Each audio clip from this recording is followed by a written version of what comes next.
Spiros case, Fedi Beats. Hello and welcome to Fedi Beats.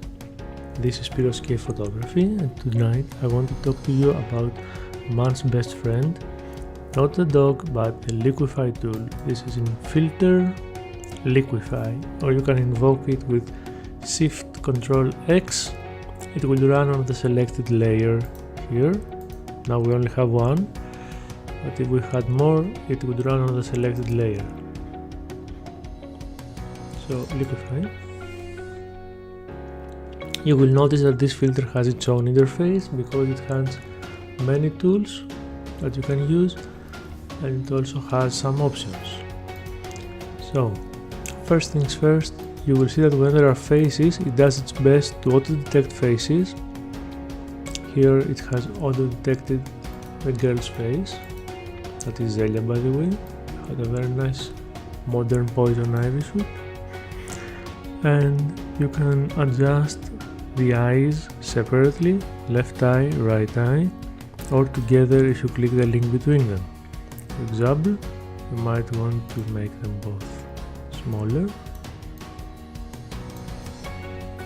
and tilt both eyes like that, and maybe close the distance. So from these face tools, the only ones that I use are the nose width tool that smalls or enlarges the nose width, and the smile tool, which makes people smile. Sometimes you might want to use the upper or lower lip tool as well to adjust the lip thickness. So, on to the tools on the left side. First one, I will go from bottom up, is the zoom tool. With this you can zoom, you can right click and zoom to a specific zoom ratio, for example 100% or 25%. It's also got the fit in view, which makes the image fit in your window. And when you zoom, you use the hand tool to move around. So let me zoom out with Alt and click and left click. When you click the face tool, it shows you the face that it has detected. As you hover each of the face parts, it highlights them. The mouth it found, the nose, the left eye, the right eye, and the whole face. So, on to the most useful tools. The warp tool is what you call the move tool. You use it to move pixels around. So, I have found the best is to use it with high density and low pressure. This way it moves larger areas more smoothly. For example, if we put this, you can enlarge and shrink the area with the left bracket and the right bracket keys, like everything in Photoshop. So if I make the area large enough, I can. So you see here, it took the edge with it, so we can just move the edge back, since this is a solid background. So I chose this girl because it doesn't actually need any liquify, but in case it did, we could, for example,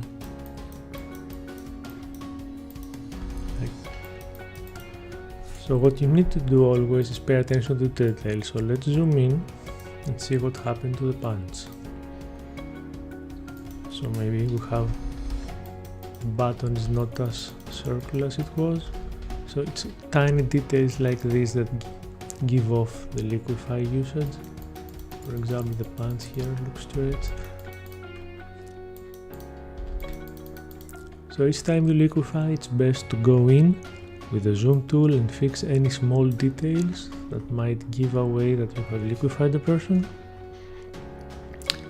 And not to body shame people, you can also make people fatter if you want with a reverse pull, like that.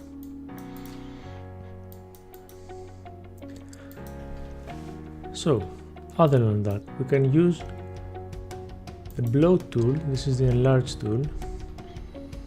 For example, you can use it on breasts. If you just pinch them a little bit here, they just automatically look larger.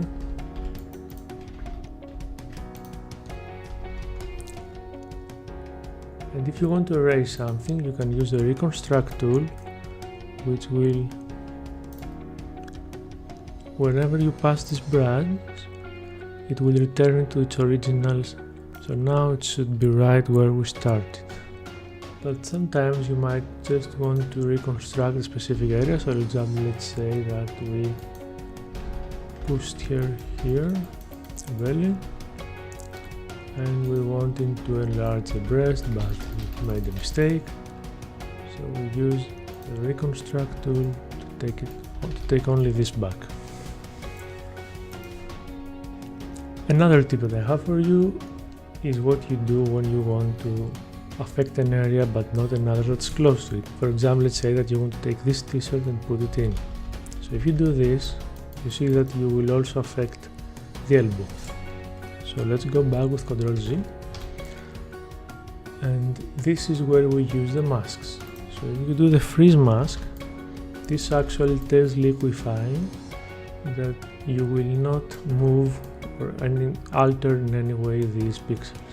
So now it will not affect these pixels, so you can just move the t-shirt without affecting the elbow, since it's frozen. You can then unfreeze it.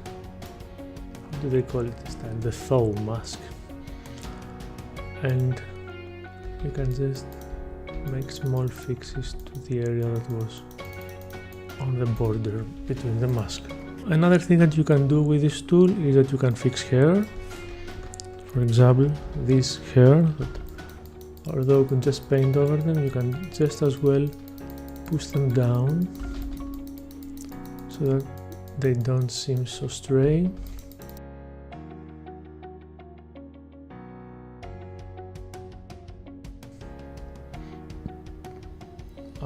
I very rarely use the twirl tool. You see, this is what it does. I haven't found any real use for it. This is good if you want to make something smaller from the center. For example, say you want to make this smaller, you might pinch it here, and then I will just liquify and push this. So this got smaller. So this is all that I have to tell you about the interface of the Liquify tool. If you press OK, you will see that the effect is applied.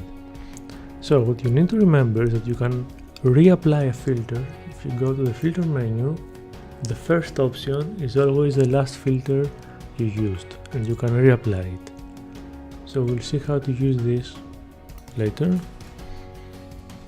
Now let's see one final thing. Let's say that we want to liquify something, and by accident we also affected something else, in this case the logo. One thing that we can do is that we can copy the layer, undo, paste it, and we can use a mask.